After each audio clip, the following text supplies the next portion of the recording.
자, 오늘 그러면 두 번째 시간입니다. 66쪽 중간에요. 네? 아버지 하나님이라고 하는 사도신경에 나오는 한 단어를 지금 설명하고 있습니다. 그러니까 하나님을 아버지로 표현한다는 것은 그것만 독립적으로 있는 게 아니라 두 번째 존재 양식인 아들로서의 하나님 그리고 영으로서의 하나님을 담고 있는 거죠.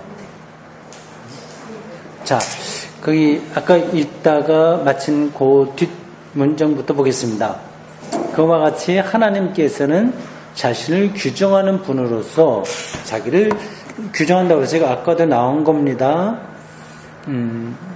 아들인 예수에게 자기를 드러냈다고 하는 것이 바로 하나님이 자기를 규정하는 거예요. 그 방식으로 하나님을 사람들이 이해하도록 자기를 규정하는 거죠. 거기에 이제 하나님 존재의 신비가 있습니다. 초월적인 하나님이라고만 한다면 전지전능해야 돼요. 모든 것을 다 할 수 있어야 됩니다. 그거하고 아들로서의 십자가에 달려 죽은 아들로서의 예수 하나님 예수 이거는 충돌해요. 기본적으로 전능자하고 이 십자가에 죽으면 정말 무기력한 거거든요. 그 죽으면 충돌해요. 그래서 설교 시간에도 얘기했지만 예수의 십자가로 우리가 구원받는다고 하는 것은 말 자체가 어폐가 있는 겁니다. 이게 성립이 안 되는 거예요. 그래 유대교가 계속해서 예수를 선지자로만 받아들이지 하나님으로는 받아들이지 못하는 겁니다. 근데 어떻게 초월적이고 전능한 하나님이 무기력한 죽음에 떨어졌던 예수와 하나 되냐고 할 때에 오늘 여기 바르트의 설명이 거기에 해당하는 겁니다. 그러니까 우리가 규정할 때에는 이 두 가지가 연결이 돼야 안 돼요. 안 되는 거거든요. 누가 규정합니까? 하나님 자신이 규정하는 거거든요. 그렇기 때문에 무기력하게 죽은 예수가 전능자인 하나님과 일치된다 하는 걸 이야기하는 거죠. 아니 그건 말장난이지 뭐 그게 돼. 혹시 그렇게 생각하시는 분 계세요? 이제 그런 것들을 이해하려면 생명이 뭔지, 구원과 해방이 뭔지, 뭐 하나님 경험이 뭔지 그런 것들이 다 연결돼 있습니다. 그런 것들이 나 예수 믿고 죽어서 천당 가서 잘 먹고 잘 살래 예를 들자면 그런 식으로나 기복적인 것으로 떨어져 있는 한 죽었다 깨도 이러는 거는 연결이 안 됩니다. 그러니까 일반적으로 기복주의 신앙이 강하잖아요. 한국교회에. 그러면서 예수 그리스도 십자가를 믿는다고 하는 말은 이게 성립이 돼야 안 돼요. 이게 안 되는 거예요. 그러니까 이게 어떤 맥락에서 예수의 십자가가 우리가 의로움 받는 길인지 하나님의 지금 바르트식으로 얘기해서 자기가 자기를 규정함으로써 우리에게 하나님 되심을 나타낸다고 하는 이 맥락을 놓치면 기독교 신앙은 이제 말장난이 되는 거죠. 뭐 그렇게 되면 예수 믿지 않고 다른 뭐 무당을 믿든지 점쟁이 믿든지 하는 거하고 차이가 하나도 없어요. 1년 전종처럼 자기 주문 많이 외갖고 자손도 잘 되고 한다. 그거 사실 잘 될 수 있습니다. 자기 입으로 자꾸만 누구 잘 된다, 뭐 할 수 있다 이렇게 되면 긍정적인 어떤 에너지가 나오게 돼서 잘 되는 거예요. 그러니까 그런 일반 종교심, 종교성 그런 거하고 기독교하고는 전혀 다르다고 하는 것을 여러분들 아셔야 됩니다. 그래서 보네포가 기독교 본질에 대해서 이야기할 때 한 말이 들어맞는 거예요. 비종교화라고 했습니다. 비종교화. 그러니까 예수 사건은 일반적인 종교심에 근거한 것이 아니라 그걸 뛰어넘는 하나님의 행위다. 뭐 하여튼 그런 식으로 얘기를 했고, 물론 보네프가 얘기하는 비종교화가 뭐 그것만 얘기한 건 아니에요. 그거까지 가지 말죠. 뭐 세속화와 뭐 그런 관계에 있는 건데 접어두겠습니다. 근데 요 말이 재밌어서 제가 여기 머물면서 반복해 설명하는 겁니다. 제가 요거도 제가 말을 하다 보니까 딱 들어만한 얘기를 한 거예요. 나 스스로도 말하면서 나한테 배우네요. 하나님께서는 자신을 규정하는 분으로서 자기 자신을 통해 존재하는 분이다라고 하는 이 표현이 그 전능자, 초월자 하나님과 무기력한 예수 그리스도를 해명할 수 있는 중요한 단서가 되는 거예요. 다른 방식으로는 이게 매칭이 안 되는 겁니다.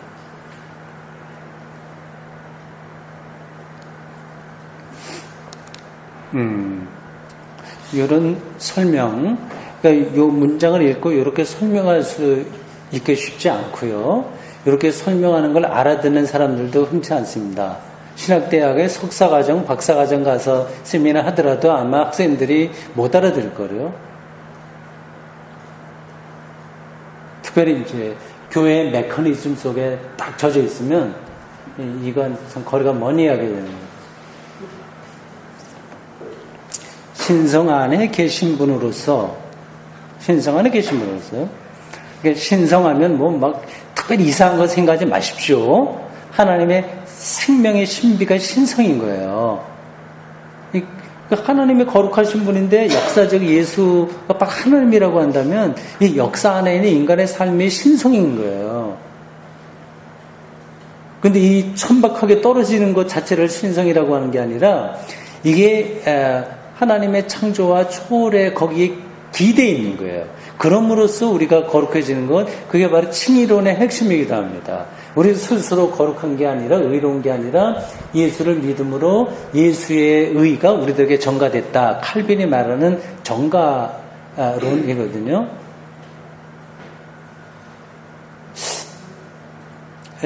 이러한 것들을 우리가 잘 이해하고 그 세계 속으로 들어가게 되면 그때 이제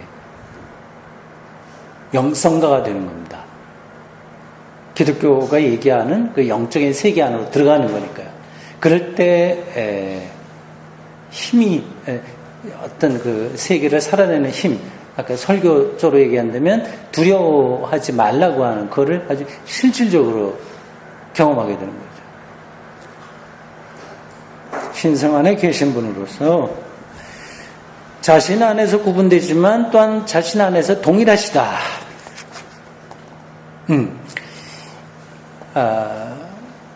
그러니까 아버지 하나님과 아들 예수는 구분돼요. 그러나 하나님 안에서 동일한 거예요. 바로 그렇기 때문에 그분은 자기 자신 안에서도 고독하지 않으시다. 자기를 낮추신 하나님. 고독하지 않다. 그리고 그분은 세상을 필요로 하지 않으신다. 요거는 그리고라고 하는 말은 빼는 게 문맥상 나을 것 같아요. 그거는 이 필요로 하지 않는다고 하는 말은 초월적이라는 뜻입니다. 초월적이다. 세상을 창조하신 분이니까 창조 이전에도 계셨잖아요. 그분은 삼위일체이기 때문에 생명의 모든 풍요로움 그리고 행함과 연합의 모든 충만이 그분 자신 안에 있다. 그분 자신은 운동 중이지만 이건 세계 창조를 이렇게 이끌어간다고 하는 점에서 운동 중이지만 이라고 표현한 겁니다. 그러나 또한 정지에 계신다. 정지에 계신다.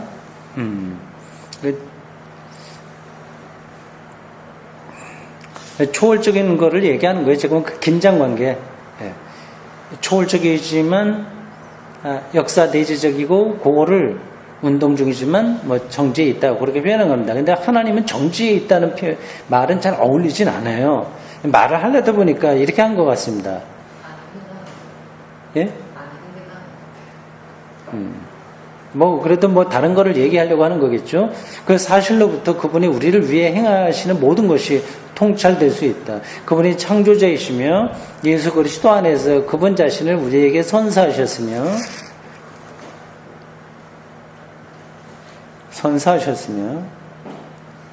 이것도 다 은유적인 표현이에요. 선사하셨다, 주셨다, 은혜다 그런 표현들입니다. 그러니까 그 방식이 아니면 우리가 이해할 수 없는 하나님의 행위예요. 그러니까 선물로 주시지, 그러니까 우리가 자격이 있어서가 아니라 그냥 하나님의 행위야. 자기 스스로 자기를 규정하는 그분의 은총. 그 은총이라는 말도 어떤 기독교 하나님의 행위의 신비를 표현하는 거지 그걸로 다를 설명할 수 없습니다. 그게 선물이라고 하는 거예요.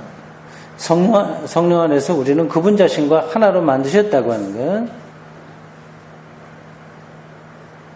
이것은 그분의 자유로운 은혜이며 자유라고 하는 표현이 이 바르트 글에는 자주 나옵니다.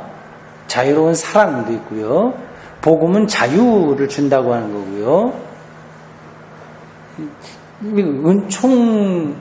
은총이니까 자유하지 은총이 아니면 우리가 자유로울 수가 없습니다.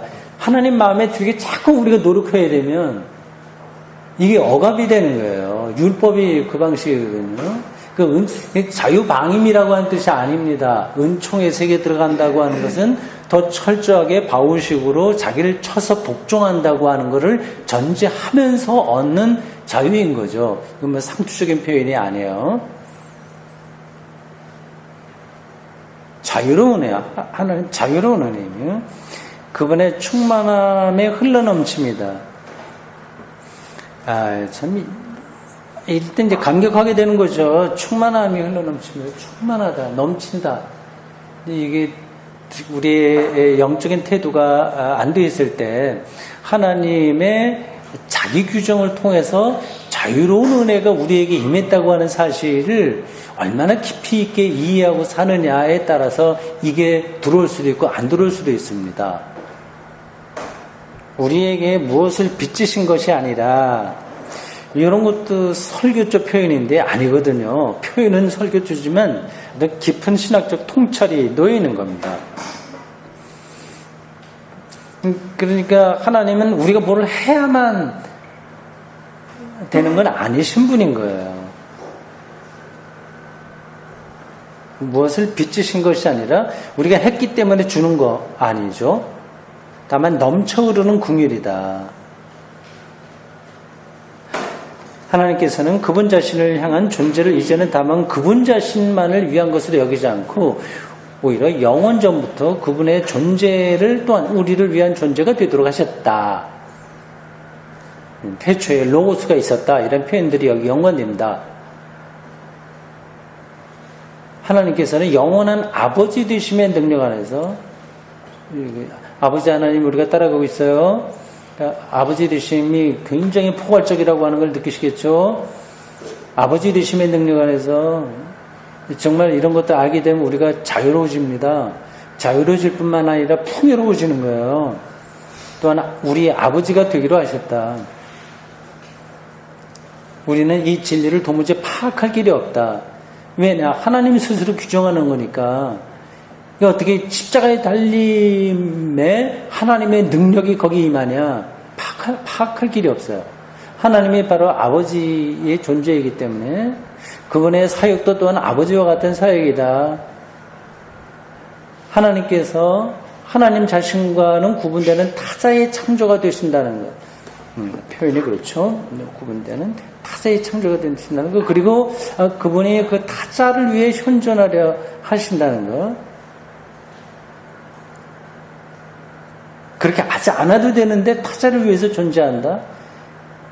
이거는 이 바르트가 정말 이 하나하나에 너무 많은 것을 포함하고 있어갖고 참 특별한 사람이네. 타자를 위해 존재하려 하신다는 거. 그러니까 자기의 초월적인 전능성을 포기하면서까지 십자가에 달린다고 하는 것. 아들을 위해서 현존하려고 한다는 표현이에요. 이것은 다름이 아니라 그분이 우리에게 그분 자신의 참여하는 지분을 수여하심을 뜻한다. 우리는 신성한 성품에 참여하는 자가 될 것이다.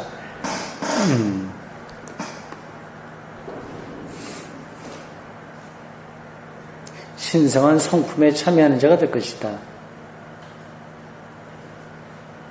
신성한 성품에 참여한다는 것은 신이 된다는 말하고도 연결될 수 있어요. 우리가 결국 하나님의 세계에 참여한다고 하면 그렇게 되는 거죠. 그리고 그것이 오늘 우리들에게 어떻게 신성에 참여하는 자로서 경험되냐 하는 거죠. 우리가 하나님을 위해서와 같이 아버지라고 부를 때 그것은 그 이상도 이하도 아닌 바로 그것을 말한다. 우리는 이제 하나님을 아버지라고 부를 수 있다.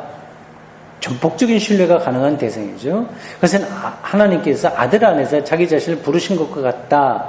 인간 그 자체가 하나님의 자녀가 아니면 오히려 하나님의 피조물이다. 예수를 통해서 자녀가 되는 거죠. 인간은 만들어졌으며 하나님으로부터 출세한 것이 아니다. 아이고, 라틴어를 썼기 때문에 고유한 뉘앙스가 있는데 하나님부터 출생한 것 이렇게 되면 성령 이런 존재만 가능하니까 우리는 그건 아니다. 그와 같은 피조물인 인간은 눈이 닿는 곳이라면 어디서나 하나님을 거부하는 하나님 없는 자지만 그럼에도 불구하고 하나님의 자녀다. 우리가 하나님의 자녀가 될 수 있는 것은 그분의 자유로운 사역인 또 자유가 나와요. 자유로운 사역인 낮아지심과 긍휼 때문이다.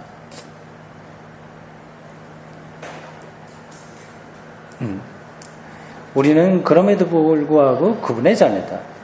그럼에도 불구하고 뭘 가르치겠습니까? 우리는 뭐 불순종한다거나 뭐 그런 거예요. 피조물에게 있는 그 속성들 가르칩니다.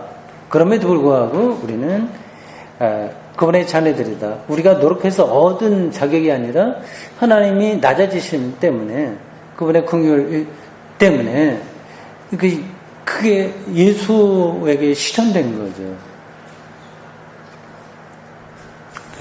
하나님이 정말 그렇게 했는지 아닌지 어떻게 알아?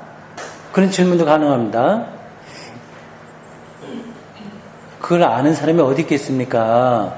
최대한도로 성서기자들하고 신학자들, 교부들이 그렇게 이해를 한 거예요. 근데 그게 맞아. 그래서 기독교 신앙이 성립된 겁니다.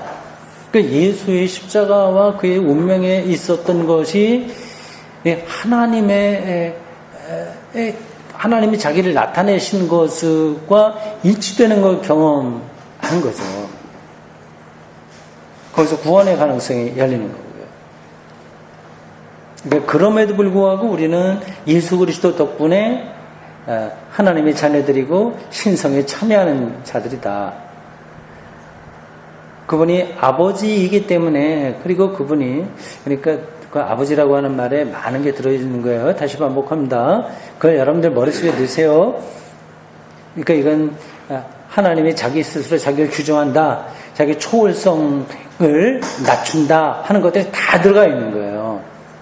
그러니까 아버지라고 하는 건 아들과 관계 속에서 있으니까 아들은 예수죠. 그러니까 우리가 피조물이라서 직접 하나님에게서 출생한 것은 아니지만 예수를 통해서 우리가 하나님의 자녀가 되는데 거기서 필요한 것은 믿음인 거죠. 예수를 그리스도로 믿고 고백하는 거죠. 제자들을 비롯해서 초기 기독교인들이 실제로 그러한 것을 경험해서 그걸 지금 기독교 교리가 됐고요. 사도신경이 됐고 그것을 지금 신학자가 설명하고 있습니다.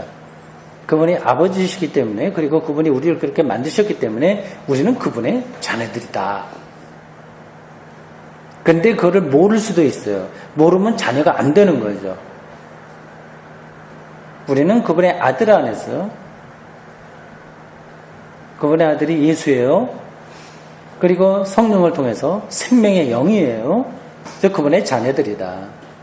다시 말해 우리와 하나님 사이의 어떤 직접적인 관계의 근거에서가 아니라 우리 하나님은 직접적으로 경험할 수 없습니다.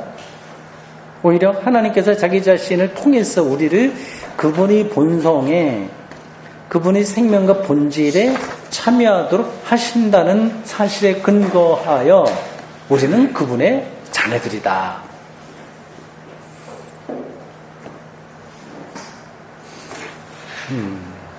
참 이런 정도의 신앙적인 인식과 경험이 주어진다면 우리의 삶이 달라집니다. 교회의 모습도 달라질 거고요. 정말 풍요로운 삶의 세계로 들어가게 됩니다. 근데 이게 허상이 아닌 거예요. 아주 리얼한 겁니다. 우리는 돈을 벌어서 잘 먹고 잘 사는 거 그거만 리얼하다고 생각하지 않잖아요. 이것보다 더 리얼한 건 이 하나님과의 관계입니다. 하나님께서 자신의 본질과 초월성 이런 등등 본질과 자기 아들의 출생 안에 우리에 대한 그분의 관계가 포함되도록 하시는 것은 하나님의 선한 의지와 결정의 결과다. 그러니까 은총인 거죠. 그분의 의지와 결정은 은총인 거예요.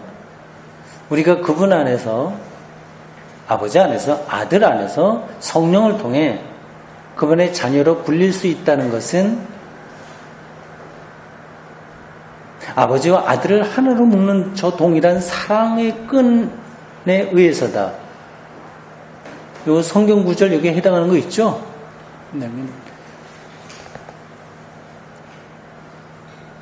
하나님의 성령으로서의 존재 양식 안에 우리의 부르심이 포함된다. 이것도 마찬가지로 하나님께서 영원 전에 결정하신 것이다. 아들 안에서의 하나님의 존재, 그리고 하나님께서 아들 안에서 행하시는 것은 바로 너를 향한 것이며 너에게 해당하고 유익이 된다. 너의 이제 강조점이 붙어 있는 거는 이렇게 구체적인 그 사람이라는 겁니다. 정용석, 문혜숙, 누구누구, 이런 거지. 그냥 싸잡아서, 인류, 이렇게 하는 게 아니라, 그건 큰 틀에서 맞지만 아주 구체적인 어떤 인격에 해당하는 거죠. 너를 향한 것이고, 너에게 해당하고 유익이 된다. 하나님의 본성 안에서 참된 것이 이제 시간 안에서도 참이다. 보세요. 곧이요. 하나님의 본성, 창조와 세계 전체 섭리, 이런 것들이 다 본성이에요. 그런 것 안에서 하나님의 자기 규정, 하나님의 낮추심, 그런 것들이 다 하나님의 본성이에요. 그 안에서 참된 것이 이제 시간 안에서도, 이건 시간 안에 있는 거예요. 공간 안에 역사를 가리켜요. 우리 일상적인 삶을 가리키는 겁니다.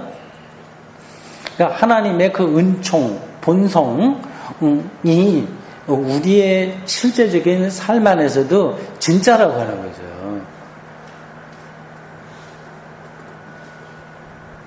참 다이나믹한 거 아니겠어요? 기독교 신앙이요?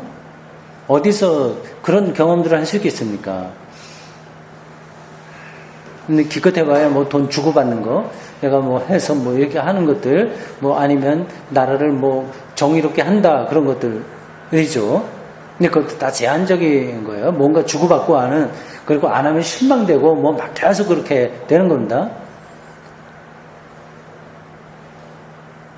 그러므로 그것은 더도 덜도가 아니라 바로 신적 생명의 반복이다. 됐어요. 그러니까 앞에서 하나님은 정지에 있다는 그 용어 표현이 조금 마땅치 않다 말한 것처럼 여기서도 신적 생명의 반복이라고 하는 표현도 조금 제가 보기에는 마땅치는 않아요. 반복하면은 똑같은 것이 이렇게 다시 오고 다 돌아가고 이렇게 순환되는 것처럼 느껴지는데 하나님의 생명은 그 반복이 아니거든요, 사실은요. 반복이 아니라 새로움인 거예요. 반복처럼 보이지만 새로움입니다. 근데 이게 어떤 뜻으로 이렇게 썼는지를 잘 모르겠어요. 그 당시 강연할 때 바르트가 어떤 걸 다른 걸 생각했든지 아니면 약간 그때 못 미쳐서 생각이 못 미쳐서 이 단어를 썼는지는 잘 모르겠습니다. 근데 뭘 얘기하려고 하는지는 알겠어요. 하나님의 생명이 그 사람에게 다 그렇게 주어진다. 그런 뜻으로 반복이라고 하는 단어를 썼겠지만 그 용어 자체는 적합하지는 않습니다.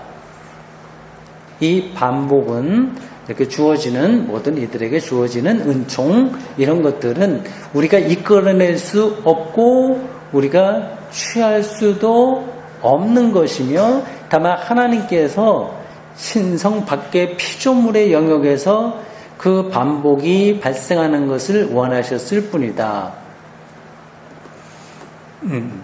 높은 곳에 계신 하나님께 영광.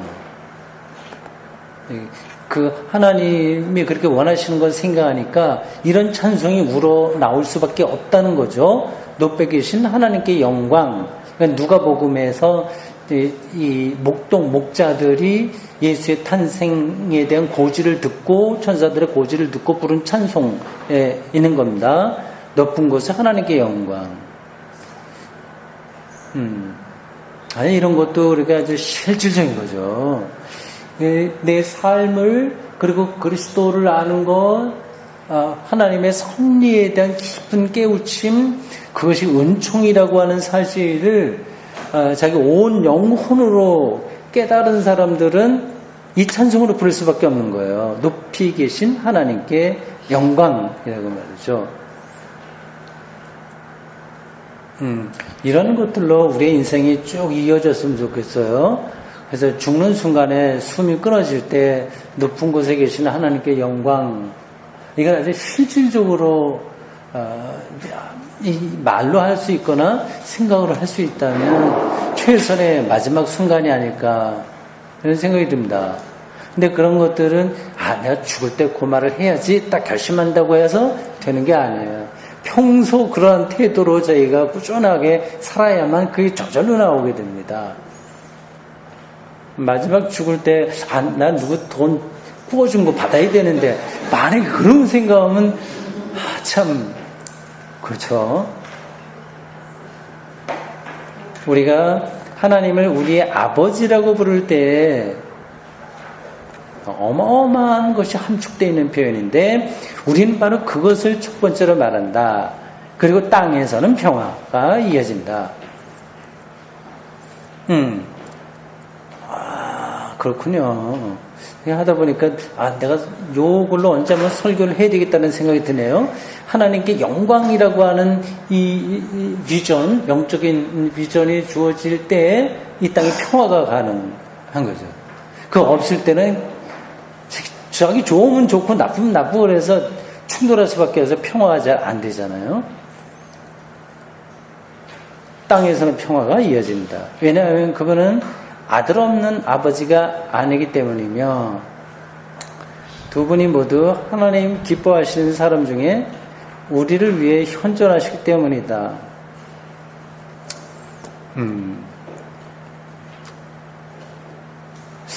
참 바르트의 그런 읽을수록 그 특징이 이렇게 많이 나타나네요.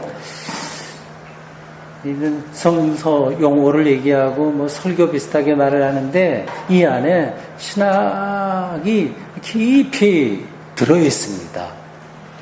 자유자재로 이걸 할 수 있는 탁월한 신학자예요. 이런 방식으로 글을 쓰는 신학자가 없습니다. 뭐 누가 더 낫냐 아니냐는 두 번째 치고요. 아주 탁월한 방식으로 이 사람은 글을 씁니다. 그래서 이 글 읽기가 힘들어요. 바르트의 글을. 신학생들은 물론이고 웬만한 사람들도 이거를 읽어내기가 상당히 어렵습니다. 그게 막 많은 것들이 이렇게 서로 섞여 있으면서 고도의 영성을 따라가기 때문에 그렇습니다. 참 마지막 문장도 참 재밌어요. 두 분이 삼위일체를 얘기하면서 그리고 아버지라고 하는 개념을 설명하면서 왜 성경 구절과 더불어서 그렇게 말하지 않습니까? 좋네요.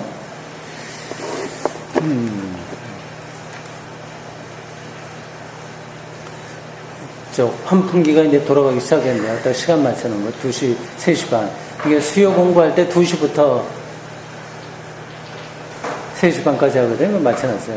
오늘도 이거 마치라고 하는 것 같아요. 오늘 조금 일찍 끝나겠습니다. 고맙습니다. 마치겠습니다.